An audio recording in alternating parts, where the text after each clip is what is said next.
Suresh R ಮುಂಜೆ ತಹಸೀಲ್ದಾರರು ಹಾಗೂ ತಾಲೂಕಾ ಕಾರ್ಯನಿರ್ವಾಹಕ ದಂಡಾಧಿಕಾರಿಗಳು ನಿಪ್ಪಾಣಿ ಇವರಿಂದ ಖಡಕ್ ಎಚ್ಚರಿಕೆ. ಬೆಳಗಾವಿ ಜಿಲ್ಲೆಯ ನಿಪ್ಪಾಣಿ ತಾಲೂಕಿನಲ್ಲಿ 77ನೇ ಗಣರಾಜ್ಯೋತ್ಸವ ಕಾರ್ಯಕ್ರಮಕ್ಕೆ ನಿನ್ನೆ ಜನವರಿ 26ರಂದು ಕಾರ್ಯಕ್ರಮಕ್ಕೆ ಆಹ್ವಾನಿತ ಎಲ್ಲ ತಾಲೂಕಾ ಮಟ್ಟದ ಅಧಿಕಾರಿಗಳು ಹಾಗೂ ಸಿಬ್ಬಂದಿಗಳು ಕಡ್ಡಾಯವಾಗಿ ಹಾಜರಿರಲು ಸೂಚಿಸಿದ್ದರು.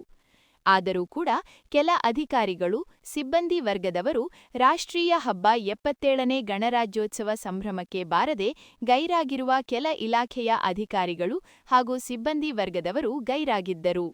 ಅಂಥವರ ವಿರುದ್ಧ ಕಠಿಣ ಕ್ರಮ ಕೈಗೊಳ್ಳುವುದಾಗಿ ಮತ್ತು ಮುಂದಿನ ದಿನಗಳಲ್ಲಿ ಯಾವುದೇ ಸರ್ಕಾರಿ ಕಾರ್ಯಕ್ರಮಗಳಲ್ಲಿ ಒಂದು ವೇಳೆ ಗೈರಾದರೆ ಕ್ರಮ ಕೈಗೊಳ್ಳಲಾಗುವುದು ಎಂದು ತಾಲೂಕಿನ ವಿವಿಧ ಇಲಾಖೆಗಳ ಅಧಿಕಾರಿಗಳಿಗೆ ಮತ್ತು ಸಿಬ್ಬಂದಿಗಳಿಗೆ ಖಡಕ್ ಎಚ್ಚರಿಕೆ ನೀಡಿದ್ದಾರೆ. ನಿನ್ನೆ ನಿಪ್ಪಾಣಿ ಪಟ್ಟಣದಲ್ಲಿ 77ನೇ ಗಣರಾಜ್ಯೋತ್ಸವ ಕಾರ್ಯಕ್ರಮವನ್ನು ತಾಲೂಕು ಆಡಳಿತ ವತಿಯಿಂದ ಅತ್ಯಂತ ಅಚ್ಚುಕಟ್ಟಾಗಿ ಹಮ್ಮಿಕೊಳ್ಳಲಾಗಿತ್ತು. ಸದರಿ ಗಣರಾಜ್ಯೋತ್ಸವ ಕಾರ್ಯಕ್ರಮದಲ್ಲಿ ಎಲ್ಲ ನಮ್ಮ ನಿಪ್ಪಾಣಿ ಪಟ್ಟಣದ ಪ್ರಮುಖ ಶಾಲೆಯ ವಿದ್ಯಾರ್ಥಿಗಳು ಅಚ್ಚುಕಟ್ಟಾಗಿ ಕವಾಯತನ್ನು ಅಚ್ಚುಕಟ್ಟಾಗಿ ಪ್ರದರ್ಶನ ಮಾಡಿದರು. ಜೊತೆಗೆ ಎಲ್ಲ ಸಾಂಸ್ಕೃತಿಕ ಕಾರ್ಯಕ್ರಮಗಳು ಶಾಲಾ ಮಕ್ಕಳು ಕೂಡ ಒಳ್ಳೆಯ ರೀತಿಯಿಂದ ತಯಾರಿ ಮಾಡಿ ಪ್ರದರ್ಶನ ಮಾಡಿದರು. ಜೊತೆಗೆ ಕಾರ್ಯಕ್ರಮದ ವೇದಿಕೆ ಆಗಿರ್ಬೋದು, ಎಲ್ಲ ಕಾರ್ಯಕ್ರಮಗಳು ಅತ್ಯಂತ ಅಚ್ಚುಕಟ್ಟಾಗಿ ನಿರ್ವಹಣೆ ಆಗಿದ್ದನ್ನು ನಾವು ಕಾಣ್ತೇವೆ. ಅದಕ್ಕೆ ನಾನು ತಾಲೂಕು ಆಡಳಿತ ವತಿಯಿಂದ ಮಾನ್ಯ ಕ್ಷೇತ್ರ ಶಿಕ್ಷಣಾಧಿಕಾರಿಗಳಿಗೆ ಹಾಗೂ ಸಂಬಂಧಪಟ್ಟ ಶಿಕ್ಷಕರಿಗೆ, ವಿದ್ಯಾರ್ಥಿನಿಯರಿಗೆ ಅಭಿನಂದನೆಗಳು ಸಲ್ಲಿಸ್ತೇನೆ. ಮತ್ತು ಸಾಕಷ್ಟು ಸಂಖ್ಯೆಯಲ್ಲಿ ನಿಪ್ಪಾಣಿ ಜನತೆ ಕೂಡ ಸದರಿ ನಮ್ಮ 77ನೇ ಗಣರಾಜ್ಯೋತ್ಸವ ಕಾರ್ಯಕ್ರಮದಲ್ಲಿ ಭಾಗವಹಿಸಿ ಕಾರ್ಯಕ್ರಮವನ್ನು ಯಶಸ್ವಿ ಮಾಡಿದ್ದಕ್ಕೆ ನಿಪ್ಪಾಣಿಯ ಎಲ್ಲ ಜನತೆಗೂ ಕೂಡ ನಾನು ಅಭಿನಂದನೆಗಳನ್ನು ತಾಲೂಕು ಆಡಳಿತ ವತಿಯಿಂದ ಸಲ್ಲಿಸ್ತೇನೆ.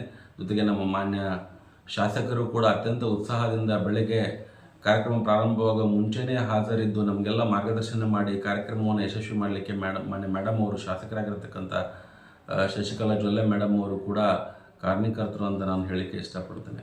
ಸರ್, ಇನ್ನೊಂದರೆ ಅಧಿಕಾರಿ ಗೈರಾಜರಿದ್ದರು ಗಣರಾಜ್ಯೋತ್ಸವ ದಿನ ರೀ, ಅದು ಅವ್ರ ಮೇಲೆ ಏನು ಕ್ರಮ ಕೈಗೊಳ್ತೀರಿ?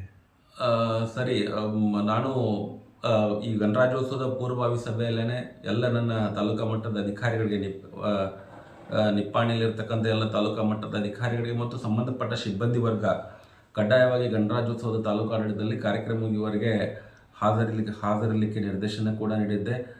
ಆಮೇಲೆ ನಾನು ಪ್ರತಿ ತಾಲೂಕಾ ಮಟ್ಟದ ಅಧಿಕಾರಿಗಳಿಗೆ ನಮ್ಮದೊಂದು ಗ್ರೂಪ್ ಇದೆ, ವಾಟ್ಸಪ್ ಗ್ರೂಪ್ನಲ್ಲೂ ಕೂಡ ಗಣರಾಜ್ಯೋತ್ಸವ ದಿನ ಎಲ್ಲ ತಾಲೂಕಾ ಮಟ್ಟದ ಅಧಿಕಾರಿಗಳು ಕಡ್ಡಾಯವಾಗಿ ಹಾಜರಿದ್ದು ಕಾರ್ಯಕ್ರಮವನ್ನು ಶೋಭೆ ತರಲಿಕ್ಕೆ ಹೇಳಿದ್ದೆ.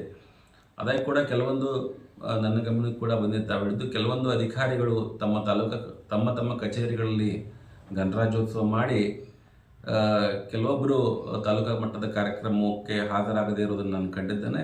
ಸೊ ಅವರಿಗೆ ನಾನು ಎಚ್ಚರಿಕೆಯನ್ನು ನೀಡಿ ಮುಂದಿನ ದಿನ ಈ ರೀತಿ, ಯಾಕಂದರೆ ರಾಷ್ಟ್ರೀಯ ಕಾರ್ಯಕ್ರಮ ನಮಗೆ ಅತ್ಯಂತ ಹೆಮ್ಮೆ ತರತಕ್ಕಂಥದ್ದು. ಮತ್ತು ನಮ್ಮಲ್ಲಿ ಸರ್ಕಾರ ರಜೆ ಕೂಡ ಕೊಟ್ಟಿರೋದು ಅದೇ ಉದ್ದೇಶಕ್ಕೆ. ನಾವೆಲ್ಲ ಭಾರತೀಯರು ಅತ್ಯಂತ ವಿಜೃಂಭಣೆಯಿಂದ ಈ ಒಂದು ದೇಶದ ಹಬ್ಬವನ್ನು ನಮ್ಮ ಸ್ವಂತ ಹಬ್ಬದ ಥರ ಆಚರಣೆ ಮಾಡುವ ಹಿನ್ನೆಲೆಯಲ್ಲಿ ಸರ್ಕಾರ ರಜೆ ಕೊಟ್ಟದ್ದು. ಅದನ್ನು ಅರ್ಥಕೊಂಡು ನಮ್ಮ ಎಲ್ಲ ಅಧಿಕಾರಿ ಸನ್ಮಿತ್ರರು ಮುಂದೆ ಈ ರೀತಿ ಆಗದಂತೆ ನಾನು ಅವರಲ್ಲಿ ಕೋರುತ್ತಾ ಮತ್ತು ಅವರಿಗೆ ಎಚ್ಚರಿಕೆಯನ್ನು ಕೂಡ ನೀಡ್ತೇನೆ. ಅವ್ರ ಮೇಲೆ ಏನು ಕ್ರಮ ಕೈಗೊಳ್ತೀರಿ ಸರ್? ಅಲ್ಲ, ಈಗಾಗಲೇ ನಾವು ಅವರಿಗೆ ಪೂರ್ವಸಭೆ ಬರದೇ ಇರೋದಕ್ಕೆ ಕಾರಣ ಕೇಳೋ ನೋಟಿಸನ್ನು ಕೂಡ ಕೊಟ್ಟಿದ್ದೇವೆ. ಸೊ ಅವರಿಗೆ ನಾನು ಕರೆದು ಮುಂದೆ ಈ ಥರ ಆಗದಂತೆ ನೋಡಲಿಕ್ಕೆ ನಾನು ಎಚ್ಚರಿಕೆಯನ್ನು ಕೊಡ್ತೇನೆ.